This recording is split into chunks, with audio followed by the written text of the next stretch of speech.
Sénégal-Maroc, c'est sans doute aujourd'hui l'affiche la plus relevée du football africain.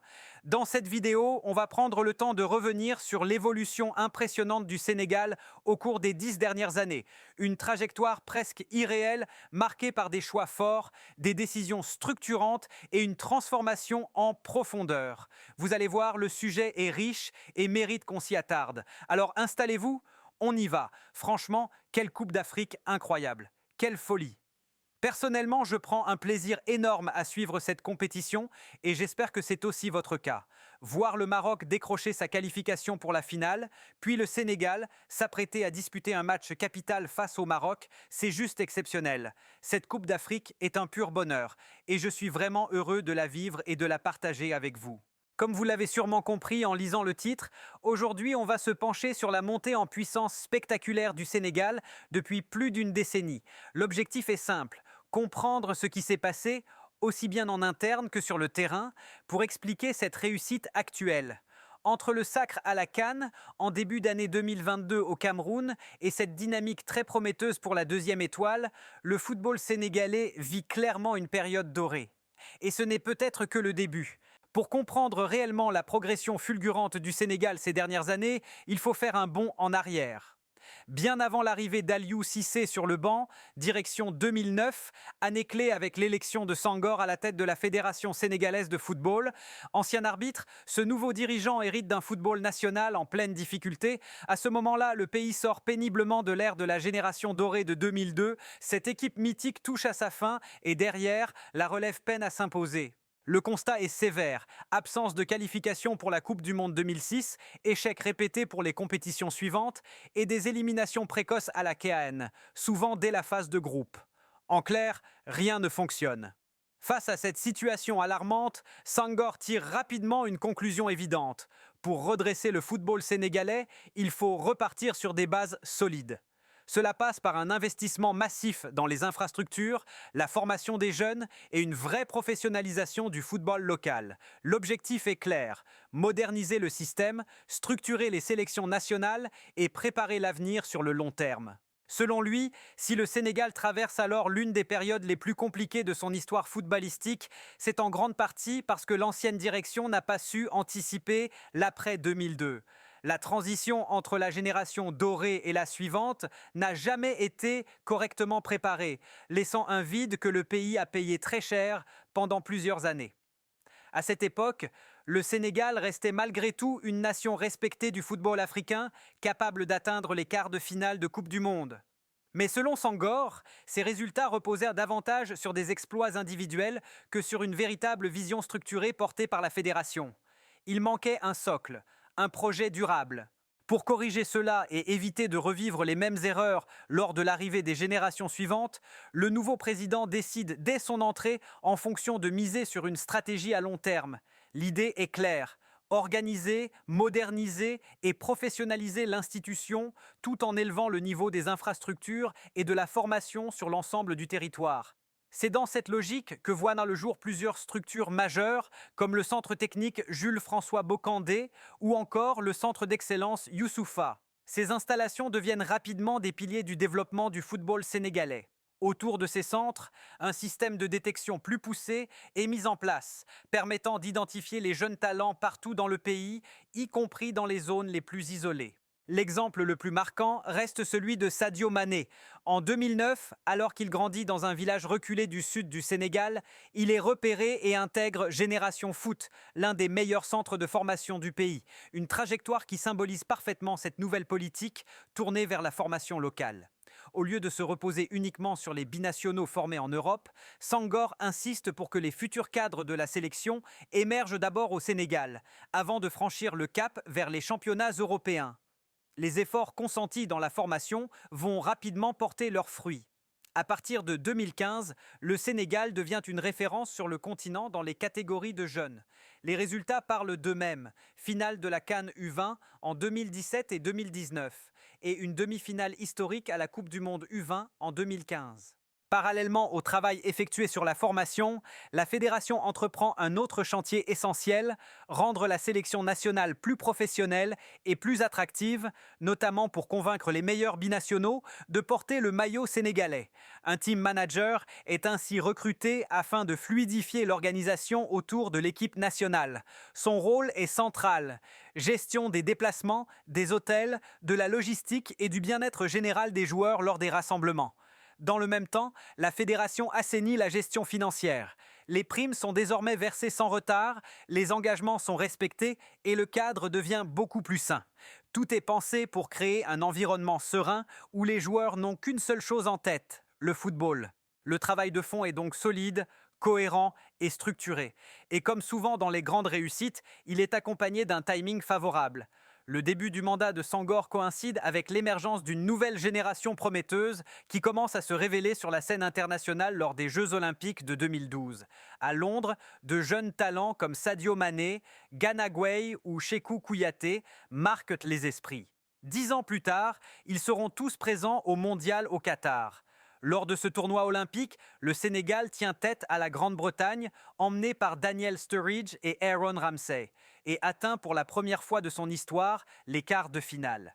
Même si l'aventure s'arrête à ce stade, ces Jeux Olympiques représentent la première pierre de cette nouvelle génération dorée. D'autant plus que l'adjoint de cette équipe en 2012 n'est autre qu'Aliou Cissé, ancien capitaine emblématique des Lions de la Teranga lors de l'épopée de 2002. Moins de 3 ans plus tard, il se verra confier une mission délicate: reprendre en main une sélection A en pleine difficulté.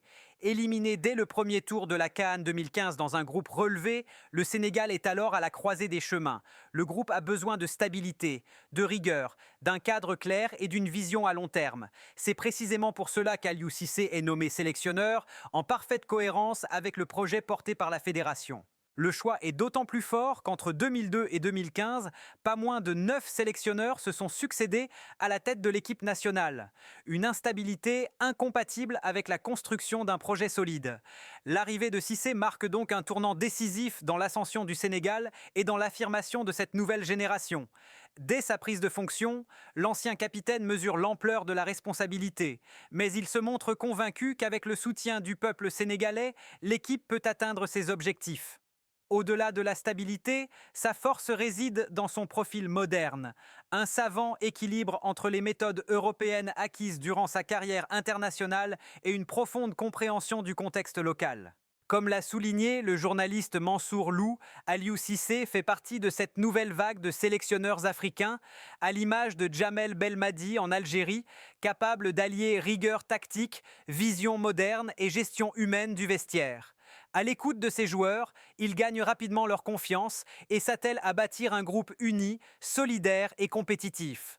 Dans le même temps, il parvient à renforcer l'équipe en convainquant plusieurs talents binationaux de rejoindre la sélection, en mettant en avant le sérieux et la professionnalisation de la fédération.